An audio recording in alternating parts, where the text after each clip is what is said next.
How do you price your home to sell in this market? Let me talk about the thing that actually determines almost everything. Here's what we see consistently in Collin County right now.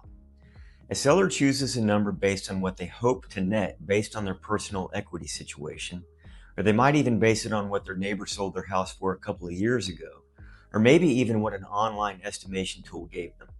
And then they list their house and the first 2 weeks pass by. Showings start to slow down, days on market start to climb. Inevitably, they drop the price to where it should have been on day one. But here's the problem with that sequence. Buyers actually notice days on market.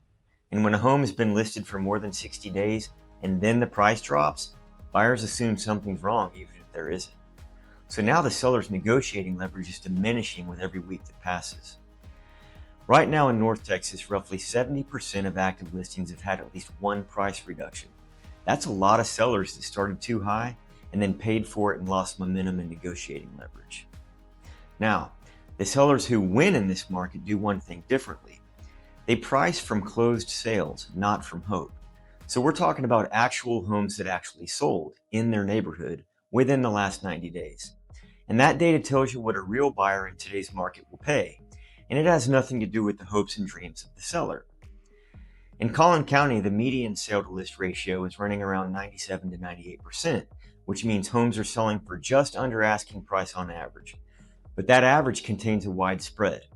Homes priced correctly from the start are selling very close to ask, and oftentimes are even going for above asking price, because the price creates real competition, and real competition drives price momentum. But homes that have sat around and ended up with price reductions are dragging that average down by selling well below their original list price. Getting the price right on day one is worth more than any single decision in the sales process. It's worth more than premium staging, it's worth more than professional photography, and it's worth more than any other marketing tactic that we can think of.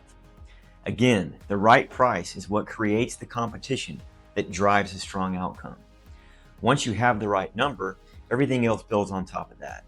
Get it wrong, nothing else you can do will fully compensate.